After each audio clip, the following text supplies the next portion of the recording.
Hi, BiFFs. Hey, Beth. Dear Abby. Dear Kiki. Captain. Red flag. Cheers to you. Desperate housewife. Pinot Grigio. Doesn't want to marry Exert you. power. Love you like I Or love you. wine. Just gonna say that. Don't talk to yourself. Cheers, Biff. Cheers. Ill-advised. Ill-advised. This is ill-advised. Hey, Biffs. Hello and welcome. Welcome to Ill-advised. The podcast where two best friends try to get it right the second time. And never do. And how? Clearly, we just came back from a break of recording. Yep. And clearly, we don't have our shit together still. Yeah, we never have. So Usually when we're ready to record, we sit down and record. We don't take an hour to record when we sit down. That's true. And we just took an hour to record. That is true. That's okay. We spared you guys an absolutely shit introduction. Yes, for sure. Yeah, it's not often that we're like, let's just Start over. Usually we're like, no. Right. No, we're going to do that. Actually, we even keep the nose in. That's true. That's true. But no, this time we had to. It's just like, we don't even know. Like, you set this all up today. And I mean, I don't even know if it's right. That's how long it's been. I know. But We've hung out too. Yeah. I was going to say it was a nice little break. Yeah, we needed it. Not that this is so much work. No. It's just nice to not have to do anything. No? Did you hear that? Oh, a little rumbling. Wasn't my I stomach. thought it was a stereo for a second. Oh, might have been. Neighborhood Bass. woes. If you know of a podcasting studio in Massachusetts, I think we can you need to pay be- for it? We need to be way more specific than just Massachusetts. Oh, we just gotta say Massachusetts. We don't need no weirdos finding us. Oh, I know, but also don't find us a place that's in If you Boston. know a place in North Central Massachusetts, hit them up. yeah, hit Biff up. Holla. Holler for $1, honey boo boo. It's not a thing anymore. No. Whatever happened to them? The mom went on a drug bender. She did? Yeah. I saw that she lost a shit ton of weight. Yeah, probably from crack. And then they, renamed the show Make Way for Honey Boo Boo's mom or something. Yeah. Or you don't need to make Redemption. way for her mom anymore. Yeah, redemption of whatever her mom's name is. Was it June? Oh, that Is that sounds right? That does sound right. Why do I know that? I don't know. I feel Have you dirty. Do you feel like white trash? I do. TLC, what was the name of that show? June's Poon or something. It was melodic.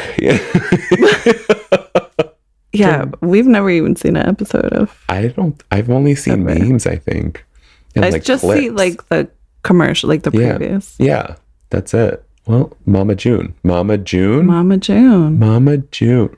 I did it, Biff. I am so ashamed. You are a trashy TV I extraordinaire. know. I don't even watch reality TV of any really form at all. Any reality TV I've ever been exposed to was because of you. I was going to say, when you come over or Yeah. when I lived with you. When you it was trash TV. But you get sucked right in, don't you? Immediately. Yeah. I'm like, what the fuck is happening and why is he hot? Always. Why is she throwing plates at him and she's helping her and he's hot? Yeah. I wouldn't throw a plate at him. But then it catches up in my mind and I go, I would, because he's hot. I would fucking chuck plates at him. Yeah. I would frisbee those motherfuckers. Here's some China, bitch. So Pollen should be throwing plates at you, is what you're saying? Is that a compliment? Yes. Accepted. Honey, if you're listening, will you throw the finest plates we have at me? Gold leaf, please. Also, record it. Yes, we'll be famous. Do it for the Vine. Do it for the Bravo. Do it for the TLC. How you doing, Biff?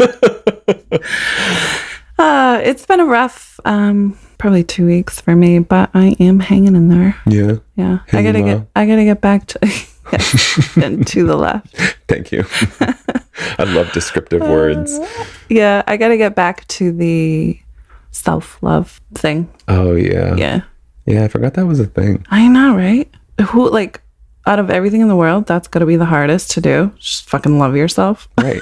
Well, like who designed this? right? Like, there's no manual. Like, how the fuck are you going to come up with a concept and not tell us Like, how to? life's going to be shit. And also, it's going to be very difficult to love yourself. Right. So, good luck. I'd like a recipe, motherfucker. And not for disaster. Right. Exactly. Like, if your recipe is just wine, that's not self-love. That's self-loathing. Like, I think that's where I'm at. good. We're doing great. Me too. Me too. Yeah. Yeah, why not? You hanging in there? You've been having a little bit of a rough time. I almost feel bad calling it a rough time because I still have it better than a lot of people. Yeah, but it's not a... I know. It's not a comparison. It's not a thing. I just like, I feel like an asshole for complaining about it because I'm still okay. I get it, but you're still allowed to... Yeah, I know. You're right. That's it. Self-sabotage for Let's see. two. Let's see. A few weeks ago when we recorded, I was what? My life is an enormous sigh, I believe was one of them. And I am leggings. So Yep. Sums it up. Are these podcast titles? I know we're totally missing out on these. We're using like totally different shit. And today I just exist. And that's okay. Okay. Yeah. If you're okay with that, then you're right. Self-love. I actually think I've been practicing self-love, but in a self-loathing way. I think I've been using self-love To excuse my self-loathing. Or is it vice versa? Oh, maybe the other way around. That makes more sense. Yes.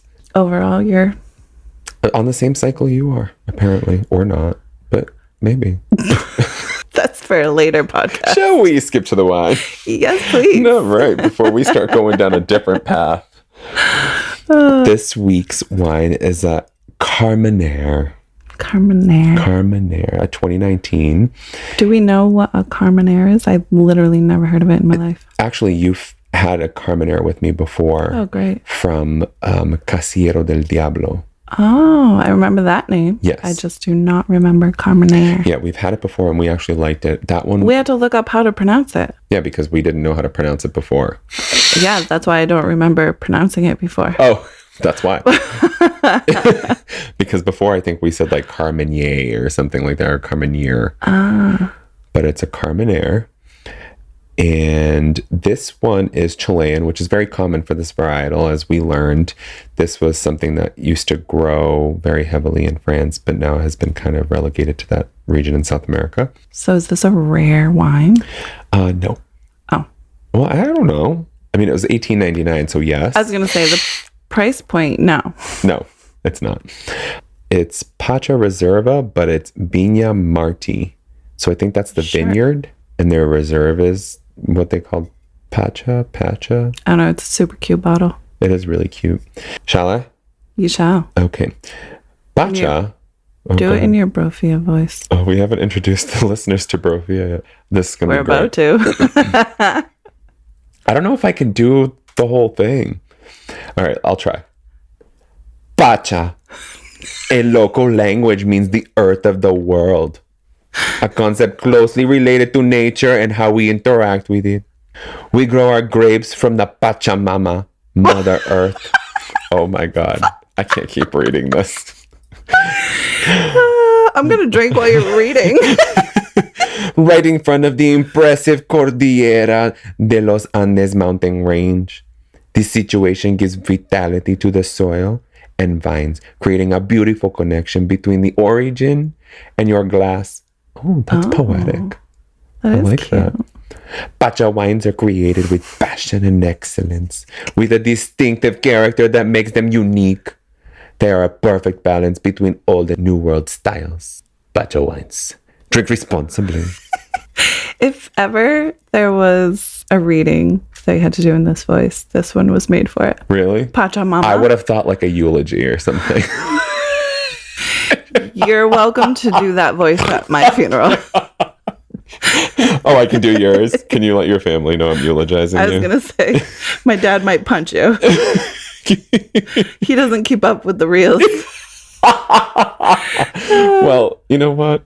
In the spirit of Pacha Mama, let's fucking just drink this mama. It smells great. Cheers.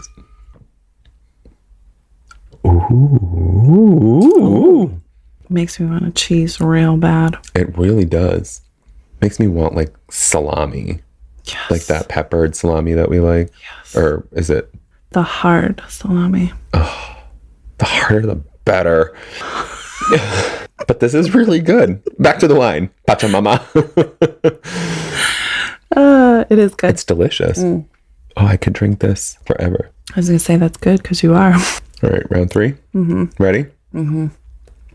Ooh, Whoa. that did not look pretty. The first taste was much better. Really? This one is like acidy. It was a little boozy. Yeah. Right? Yeah. Okay, yeah, then I'm with you there. But it's got great notes of something. Pacha? Well, it's like a little, I don't know, like cinnamony and plummy. I don't know if that's supposed to be there, I don't know. but I'm getting like a plum. Nothing's coming to me. Huh. Rating? I would give this a 4. I would go back and get it. It's a beautiful bottle. Like It is. It is. that's why I bought it. I might just buy it and leave the bottle on my counter.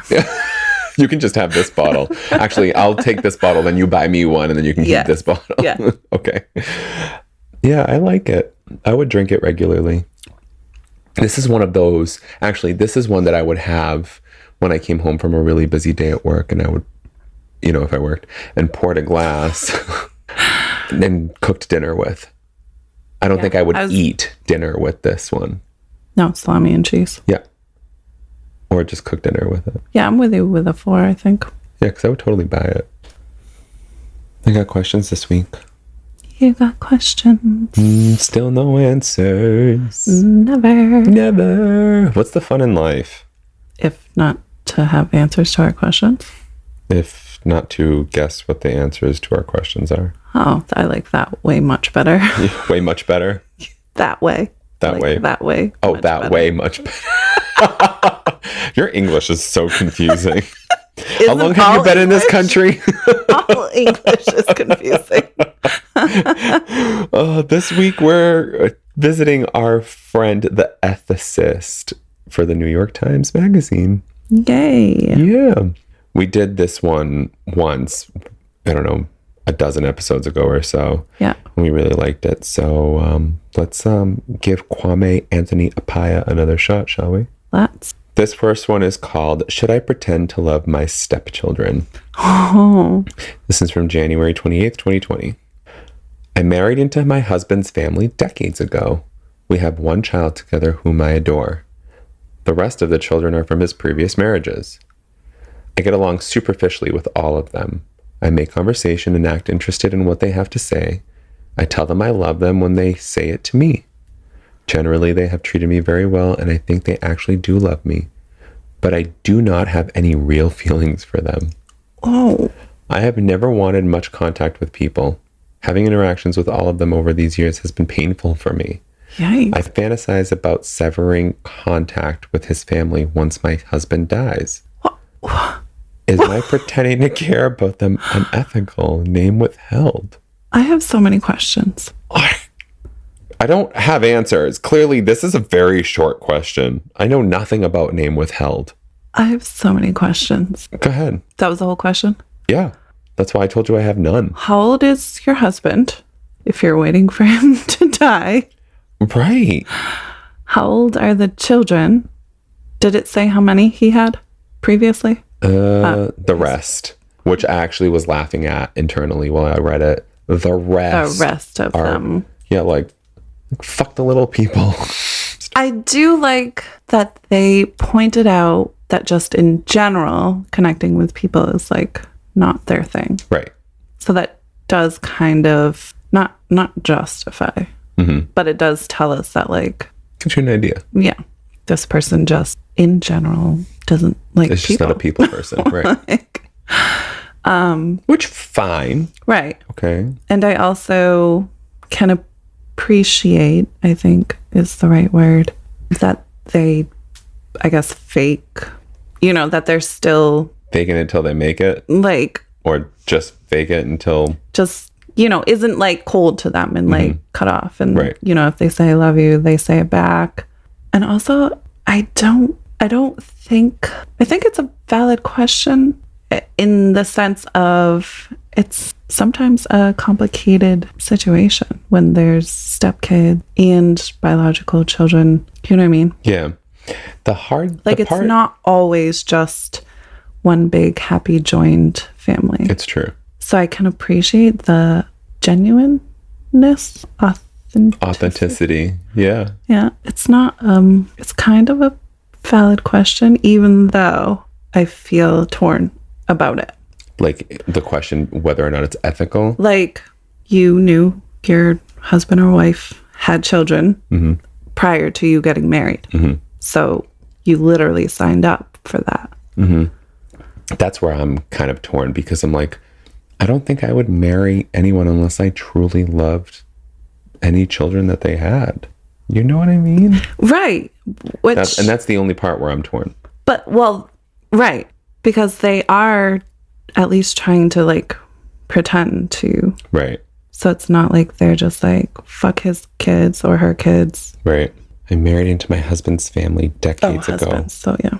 But they're like decades ago. So now they're like adults. At least. And I don't like them. I was going to say, how is it decades and you've never built a relationship? I don't like them. But you love your child. You know, I'm going to just say what I was thinking. Please do. It feels like you got married for the wrong reasons. Yeah, you're waiting for your husband to die. Yeah. When someone tells me they're waiting for their husband to die, you know the first thing pops into my mind is? Shmoney. Yeah. Yeah. Precisely. Now, I know the ethicist isn't going to go down that hole. The ethicist. That's fair. But you got married for the wrong reason. That is you have a child together, great. You accidentally let him finish in you. But it just doesn't feel like genuine love. But I digress. Let's answer the question. Is pretending to care about them unethical? I don't think so. I think I don't want to say okay, but I think the fact that they're at least pretending, like, I don't know. I'm so torn. I'm going to take the assumption here that she does love him, the husband. Okay. And I'm also going to assume fairly, I think, too, because we are in Massachusetts, that she didn't have regular interactions with these children when they were younger, because they probably lived with the mom, right? Yeah. If we're, just making assumptions here. Yeah, that's fair. And so, she's like nice when she has to be. She treats them as normal humans and respects them and whatnot. And when they're not around, she doesn't have to deal with them. And that's probably true. And that's okay. Yeah. But I can split this into two different tracks. Is it ethical for you to pretend? I don't think that's a question of ethics. I think that's a question of, your marriage, what you're trying to preserve, but then there's being true to you, which is a whole other story. I don't think it's ever wrong, although I also don't think it's always right to, save face, so to speak. You know what I'm saying? Yeah. Can you reread the part about, I think it was right before the question when she said something about when the husband dies. Can you reread that part? Sure. I fantasize about severing contact with his family once my husband dies. Yeah, that part. Is my pretending to care about them unethical? I just had another thought because you made me read that. What? Your child has siblings. Right. Good catch, Biff. Good catch. Your child has half siblings. You will never be rid of them completely. Well, I think let's say the husband dies. I think that's what she wants to do. Is like get that paycheck and take off somewhere with her kid. I don't think it's unethical, but I think that knowing this about yourself should be a sign to seek therapy for that social anxiety that you have. I don't know if I'd categorize this as social anxiety. No, not being good with people, not having... I think it's more than just not being good with people. No? I think it's like I'm emotionally disconnected. From self or surroundings? Surroundings. Okay. Like you said in the beginning, like this marriage is not a I didn't marry for love. Right. Because I may not be able to love in the ways that we kind of, I don't want to use the word normal, like but the traditional forms of. Right. Yeah. I don't know. I fucking hate this question. I don't know. I fucking hate this question. I don't think it's unethical. Let me put my assumptions aside, right? What we're feeling from the question. I don't think you pretending removing your to love child from their other half of his family is kind of unethical. Well, I think that's what I mean. Like removing all my other assumptions. Like I don't think it's unethical for her to pretend to love them. I think she's trying to cut ties. I wouldn't go as far as just based on what she's writing to cut ties for her child, because I'm thinking her child must be an adult also if it's been decades. Maybe, yeah. So the child can make their own decisions. That's true, yeah. You know what I mean? Providing that their child is capable of making their own decisions. Oh, read the answer. Yeah, thank you. I'm just like... We've never been so quick to just fuck this. Yeah. Ready? Mm-hmm. The Roman poet Martial wrote an epigram, absurdly simple and curiously haunting, in which he declared, "I do not love you, Sibidius, nor can I say why. This much I can say, I do not love you." So you're right. She married for the wrong reasons. Continue. You got that from that? Yes. What? Okay. It's not the most obvious candidate for immortality, but it persists because it speaks to the way that not loving someone, like loving someone, is seldom something you can explain. Sometimes affecting affection can, in time, make the affection real. Sometimes, as you've discovered, going through the motions leaves the heart unmoved. But is the pretense itself wrong? It's conventional to say, "Very well, thank you," in response to, "How are you?" on the phone, even when you have a cold. That's not dishonest, it's merely polite. Replying to family members who say they love you with "I love you too" can be merely conventional in the same way. Isn't pretending to be fond of people you have to spend time with a better and more generous tack than being cold and distant? We know all too well the odious alibi invariably offered for some cruel remark. "I'm just being honest." It sounds as if your real problem is that you aren't naturally sociable, and so your involvement in family gatherings over the years have been more burden than pleasure. Given that you've pulled it off for decades, you evidently don't have an incapacitating social anxiety disorder. Nicely done, Biff. Mm-hmm. And you're certainly not the only person who sometimes feels like running away from family gatherings and hiding out.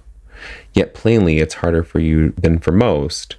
I was struck that you describe your interactions with the stepchildren not as tedious, but as painful. Oh, I missed. Yeah, me too. People will understand if you choose to spend more time on your own if you become a widow, but there's no point at this stage in telling everyone what your real feelings are and dropping truth bombs, to use the aptly military metaphor. Despite your lack of affection toward your stepchildren, you clearly have some measure of regard for their feelings, and you're right to. Another concern is that cutting yourself off from the world in widowhood, your adored child aside, can lead to your depression. Your adjustment to life without your husband will probably go better if you don't lose touch entirely with family and friends. Even introverts, as a rule, benefit from some human connection. So perhaps you can find a way to reduce interactions you find unpleasant without ending them altogether.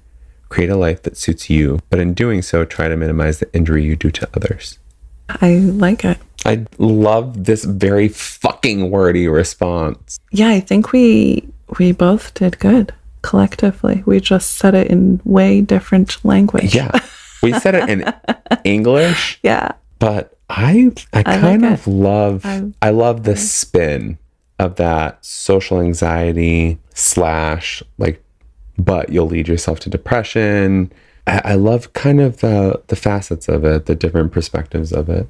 You know, like, it's not a social anxiety because you've clearly been okay with it. Right. Which is fantastic and answers my question. But that's it. Yeah, I love it. It's great. What an interesting question. What an interesting life. Yeah, that's to lead. Next one. Yes, I'm please. so cautious right now. I know. What is this going to be? This one is, can I contact my sister's grown children without going through her? I chose this one because it is so vague. it's gotta be good. It is very vague. Very vague. And this one's from July 20th, 2021. My sister has been estranged from our parents for decades. She later cut herself off from my brother and me when our children were born because we refused to cut off all ties with our parents. She believes that my father, who was her stepfather, sexually abused her.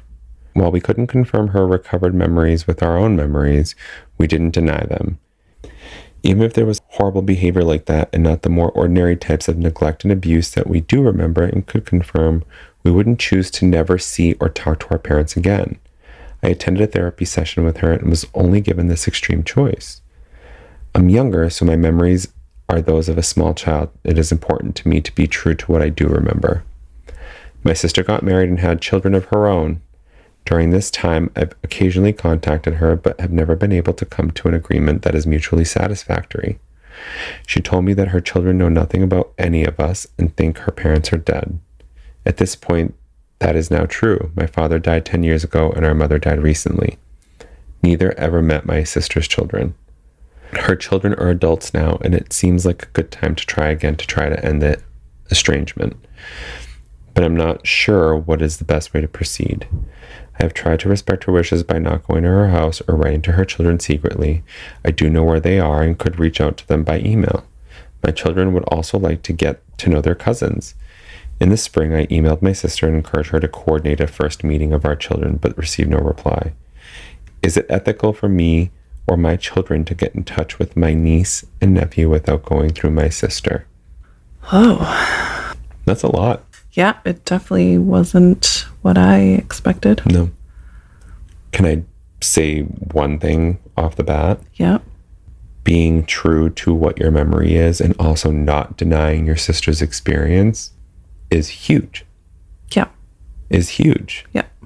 That's not common in my experience from what I've seen. You know, oh, my experience was different, so that was my experience and that was it. Yeah. Like, not dismissing her for what she experienced, that's big. That is big. However, yes, I didn't love that they said, even if this was true, we still wouldn't stop talking to our parents. Because sexual abuse, especially if it's from a parental figure, not to say that any abuse isn't traumatic and devastating, but I do feel like there is a little bit of a, not difference, but just a different type of trauma from sexual abuse, especially from a parental figure. Was it stepdad? It was her stepdad, yeah. So.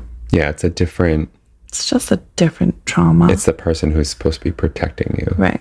And be your caretaker, yeah, it's... So to say, I understand like, what you're saying. Oh, even if he did sexually abuse, we still wouldn't, like, I didn't love that part. Yeah, okay.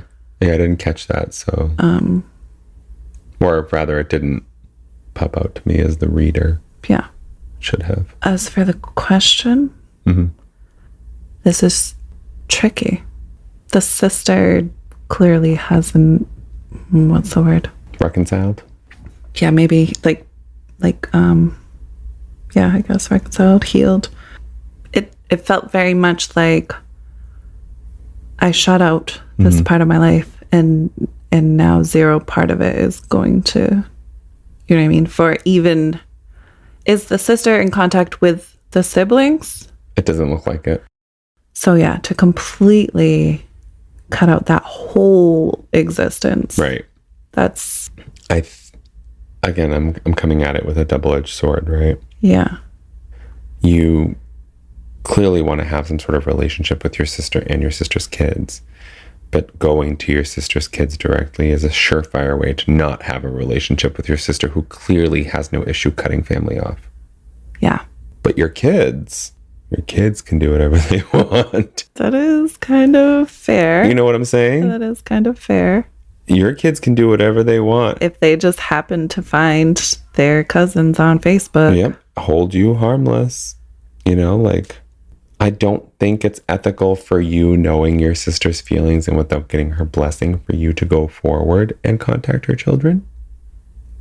Yeah, because apparently that's going to be opening up a whole world of hurt for the sister. Yeah. Why did we pick these questions? Because they lie to us when they give us these titles. God damn it. Advice column this love clickbait. I don't even have like a, this is what I would do. I know. I almost feel like I want this question to be coming from like the sister's children to like connect with their family. You know what I mean? Yeah. And in that case, I'd be like, yeah, that's fine. Like, you want to talk about ethical? It's not necessarily about honoring or dishonoring your mom. It's about knowing where you came from. Actually, I'm talking myself out of that, but still. I know, but also I'm an aunt. So it's like, if this was me in this situation and I had a niece and nephew out there that my sister refused to tell, you know, to let them know we even existed, like, that's hard. You would be out there finding them. I think I would. Oh, yeah. You're too nosy to not. Not even nosy. Not I'm nosy, just just- so like, my family, I'll Right. kill everyone. It's true. Like, nobody's going to stop me from being with and around and involved with my family. I don't think that there is we can question the ethics for your children. But for you, ethically speaking, knowing that you want a relationship with your sister too. What if I tell my niece and nephew, like, don't tell your mom? Oh my Not God. yet. Don't tell your mom yet. Not the ethicist. Response? Yes. Yeah? You got Okay. nothing? More? That's all I've got is that like it's not entirely unethical for Your children. your children to make contact. Right in. But Yeah. you know, also be ready for, you know, the ethical fallout Yeah. on your part in So this. it's going to turn into a don't tell your mom anyway. Right. Damn. Okay. Yep, go. I have a big scar on my forehead. Somehow it isn't very noticeable, so it isn't easy to forget about, not least for me. Still, when people ask me about it and I tell them the childhood incident that explains it, I expect that they'll file it away as a fact. Were my younger sisters to respond with a courteously non-committal, quote, "we believe that you believe it," I can imagine being put out. If I'm telling them what happened, I would want them to respect the expertise of my experience. My word should suffice. For your sister, of course, the emotional stakes are vastly greater. She told you what she believes was done to her, and your agnosticism entails an absence of faith in her. When you refused to cut off your parents, she saw you as siding against her. Your inability to accept what is, to her, a critical fact about her childhood, about her existence, surely struck her as hostile, which is why she didn't want you in her children's life. Non-denial is far afield from acceptance. Ooh, another poetic line. I did miss that part. But there's another complication here. You refer to your sister's, quote, recovered memories, and I assume you chose those words with care. Recovered memories aren't memories that, even when you put them out of mind, were always available to you. In parentheses, I've never not remembered how I got that scar, although a year or two could pass without my thinking about it. Rather, in the course of intense therapy, such memories emerge like gravestone rubbings. Unfortunately, a substantial body of research suggests that therapeutically facilitated memories of trauma do not necessarily correspond to actual trauma. The stone may in fact be blank. The grave may be empty. There was a time, appallingly, when patients who had always known they'd been sexually abused were encouraged by therapists of a certain school to think they were merely imagining it. Recovered memory, as a clinical practice, veered far in the opposite direction. Patients who knew they'd experienced such abuse were coached into having memories of it. This practice seems to have peaked in the early 1990s, about when your sister began to cut herself off, but persists in various forms. QAnon, curiously, has survived specific tropes of satanic ritual abuse that became a notable recovered memory accusation 3 and 4 decades ago. Huh. A recent large-scale survey found that almost half of patients whose therapists mentioned the possibility of repressed memories came to remember or think they remembered abuse they hadn't previously known about. In more than 40% of those cases, they cut off relationship with family members. What you've experienced then falls into an established pattern. It clears both why your sister was antagonized by your careful agnosticism and why you can't responsibly commit yourself further. Your sister, you acknowledge, may have been sexually abused, but she needs you to share her certainty, and you are unable to offer this. That's why I'm not optimistic about your being able to end the estrangement. It has done too much work for her. To protect her core beliefs, it seems she deceived her children and kept them from others who could dispel those deceptions. However misjudged, those kinds of decisions are hard to walk back. What's beyond debate is this. Now that your niece and nephew are adults, their mother has no right to dictate what relationships they may have with you or your own children. You sought out her participation here. At this point, you are perfectly entitled to contact them and to tell them what you know about the relatives she hid from them. I'd encourage you, though, to think about how this revelation will affect your sister's relationship with her children. You represent a buried secret whose exposure she must have long been dreading. When her deceptions are exposed, she will no doubt feel betrayed by you, but her children will no doubt feel betrayed by her. It would be terribly sad if your establishing ties with your children led them to cut ties with her. Assuming that you do get in touch with your niece and nephew, help them understand that their mother could not have made her decisions lightly and deserves every consideration. There's been too much scarring in your family already. Huh? Yep. There's a lot confusing here. Yeah. But let's get to the bottom line here. The ethicist is saying that it is not entirely unethical for him to reach out, but it's going to be consider the relationship with his potentially sister. damaging. I like their response. I like that instead of giving a straightforward yes or no, gave this writer, like, here's perspective. Mm-hmm. It's not entirely unethical. You're well within your right to reach out to your family whenever you want to. But consider the fallout. There will be a fallout. And then there may be repercussions as a result of that fallout. Right. And I missed the opportunity to say that reaching out to your niece and nephew to find out, to let them know that, like, family is very much alive and well. Mm-hmm. What kind of you don't want to paint your sister as that type of parent. I know. Especially if you quote unquote care about her. You know what I mean? Mm-hmm. But it's still a tight spot for me personally. Yeah. My thought this whole time was on the trauma that's going to open up for the sister. I didn't think about the sister and her own kids' relationship. So yeah. Fuck these questions. I know. What? These were much easier last time, weren't they? I think. Listener, please tell us how we answered these before. Episode 62. Okay, great. I think. Oh, yeah, I'm too torn with this one. But we can go to the next one. This one is called, What Should I Do About the Abusive Mom Down the Hall? December 15th, 2020. I'm drinking. Go ahead. I'm going to start reading. I live in a large apartment complex. Beth, since I moved in... I did not write this. I was just going to... Since I moved in several months ago, I have heard my neighbor down the hall, a single mother of color, repeatedly hitting and screaming obscenities at her two young children, who are both under the age of 10. These are not casual slaps, if there is such a thing, or a parent raising her voice. The children are wailing in response to being hit. I can hear it all through the door and the mother threatening to throw the children out. It happens multiple times a week, and I can hear all of this through my apartment down the hall. I do not want to involve the police for obvious reasons, and can only imagine how stressful it would be to care for two young children in an apartment alone during a pandemic. It is also obvious, however, that the children's welfare is at stake. But I am afraid that if I say something, the children would be put in an even worse situation. Mm-hmm. Do I talk to the mother directly? It seems unlikely that this will seriously change whatever forces have compelled her to parent this way. Mm-hmm. What would you advise? Name withheld. I feel this on every level. Emotionally, physically, mentally, morally. All of the lees. Not morally. Unfortunately, I am familiar with I knew you were this going to go there. Fucking scenario. Mm-hmm. And it really is terrible. It's fucking terrible because you know if you call and DCF gets involved, them kids, that system is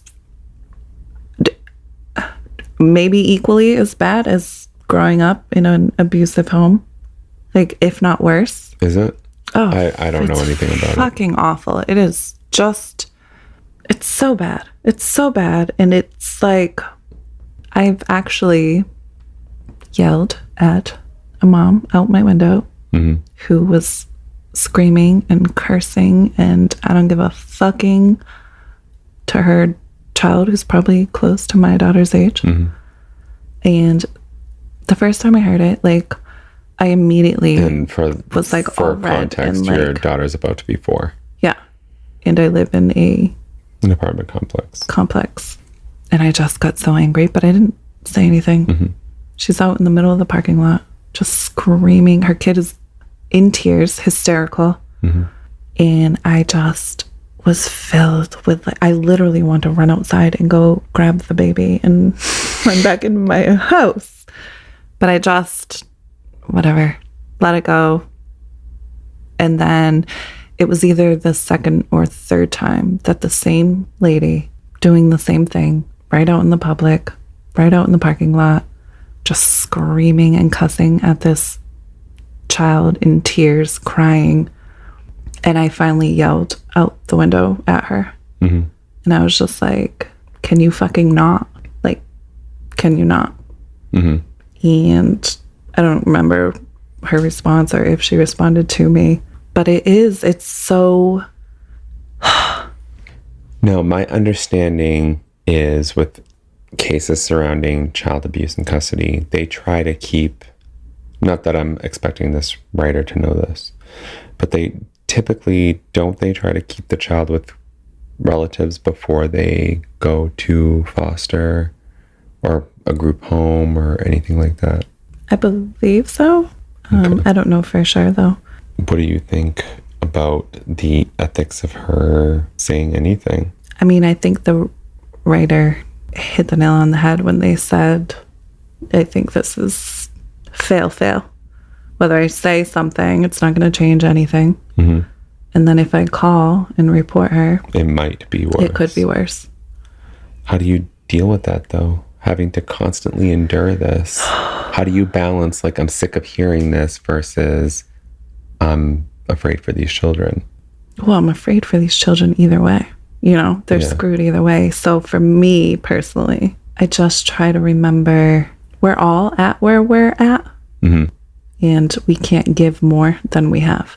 So for this mom, not at all justifying her behavior, but I do have a level of understanding that A, she was probably raised the same way, and B, for any reason, she's at her capacity, and this is where she's available.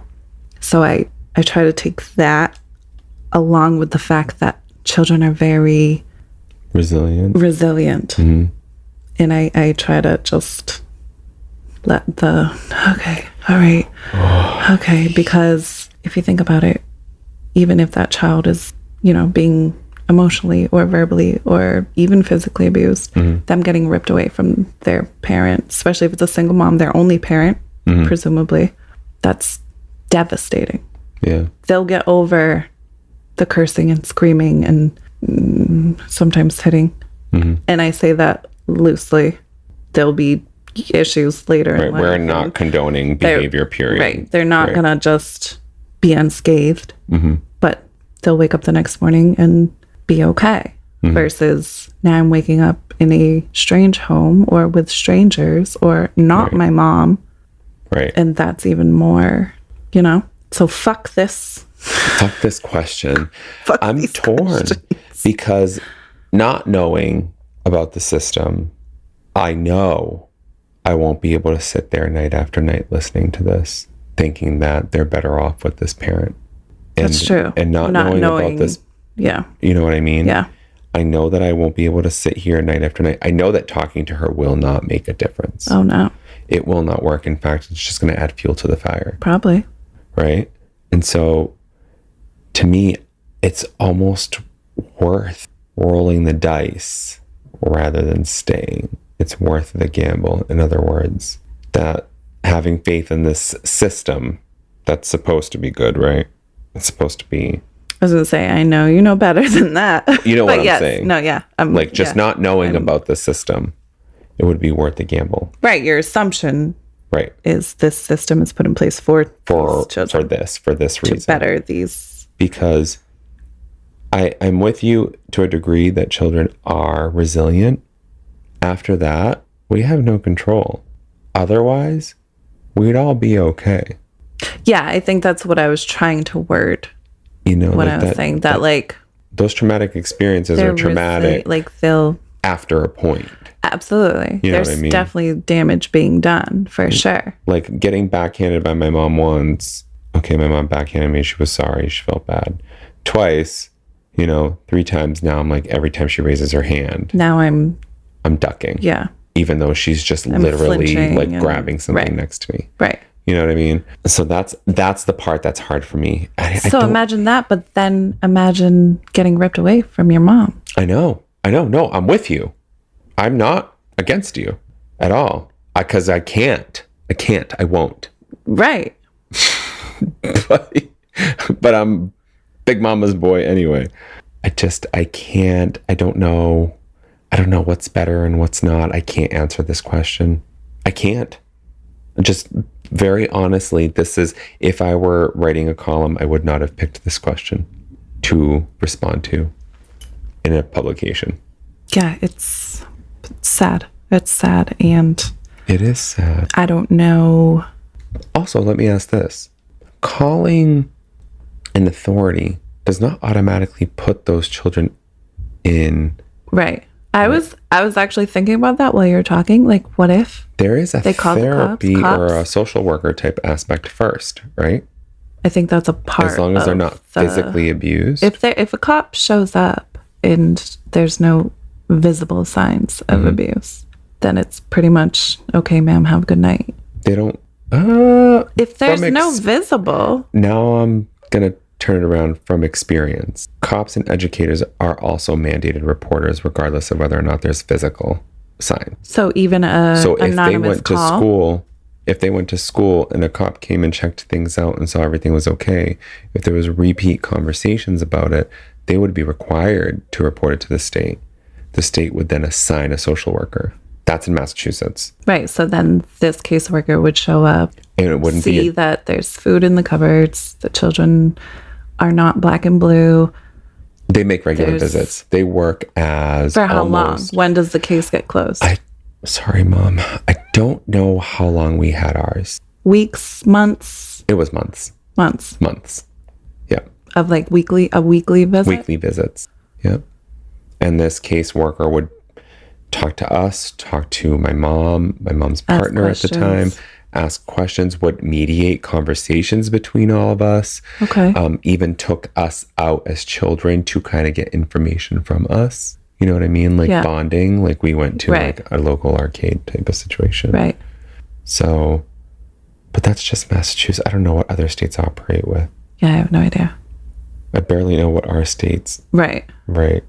I can't answer this question. Also, what if you did make that call and a cop did show up? Could that potentially lessen mom's rages? Because now she's aware that people are hearing. Depends on mom. Even if it's it either lessens it, status quos it, or intensifies it, right? Hothead mom. I don't know. Yeah, I don't fucking know either. Response? Yeah.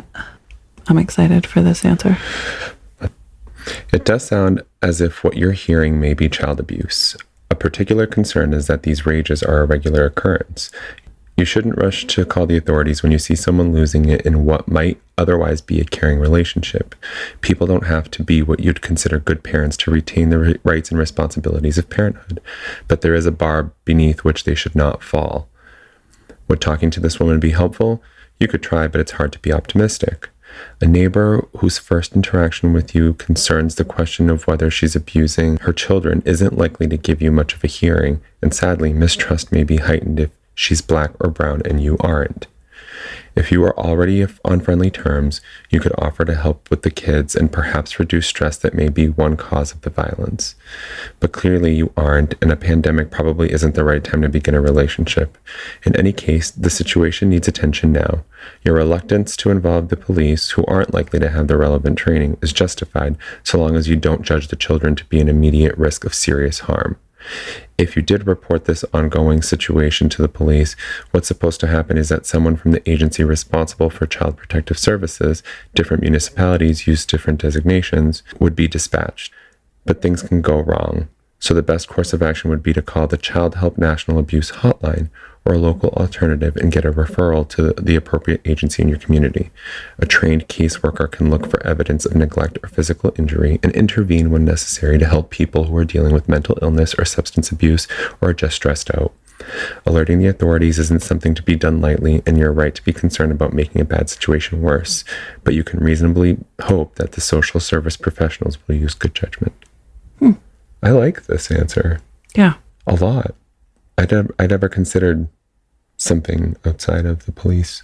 Yeah, I wouldn't know where to start. Yeah. Which, I mean, and we're like pretty resourceful with stuff like that. So how many moms or people out there don't know about this shit that should like start blasting this shit? Like get, Yeah. You know what I mean? Yeah. Get a skywriter. I don't care. It's like make it known that these resources are out there to people. Yeah. Especially those single moms who like, you know what I mean? Like I'm not, condoning violence against your children, but like those single moms who are like at wit's end and it's like, like this is day in, day out and I'm tired and I'm by myself and I have nobody else to watch my kids with me. And, mom just needs a break. So mom snaps, Right. You know what I mean? Like, Yep. and then one person, like someone down the hall hears that one break where you're just screaming. Yep. And that's all it takes to get the wrong impression or Yep. to have like the wrong situation. Yep. I agree. It is good to know. Yeah. It's just we don't. Unless instead of calling the cops, is she saying to call DCF? She's saying to call this hotline that'll give you the National Abuse Hotline that'll give you alternative agencies or referrals in your area. So not. No. Okay. No, the agency will send a trained caseworker. That has nothing to do with like child protective services. I can't confirm nor deny. Yeah. I'm just curious if there's steps in between, you know what I mean? Like if it's something that like a caseworker can come in and say like, okay, let's figure out how we can help versus is there real issues? Do I need to intervene with your children? Right. I guess what the other thing that the ethicist was saying was that like if you are questioning their safety, you know what I mean? Yeah. So in the case, in any case, the situation needs attention now. Your reluctance to involve the police is justified.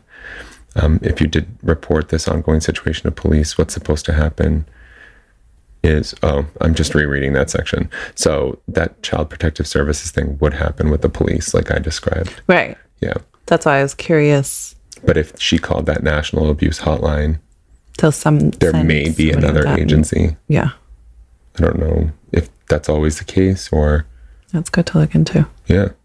So that's a resource for everyone, whether you suspect child abuse or, you've, I guess. Struggling yourself. Yeah. Yeah. Well. Good to know. Well, the more you know. Thank you, ethicist. That was a great answer. Yeah, I was super looking forward to it. Well, that's it then. Guess so. That's all we got this week. It's good stuff. We got no more shit for these wonderful people. Okay, well, send us your questions, your comments, and all your concerns to illadvisedthepodcast@gmail.com or catch up on all of our episodes at illadvisedthepodcast.com. Or on social media, Facebook, Instagram, and TikTok, Ill-Advised the Podcast. You guys are fantastic. You're wonderful. You're beautiful. Don't hit your kids. I wish a bitch would. And thank you for listening. You've been ill-advised.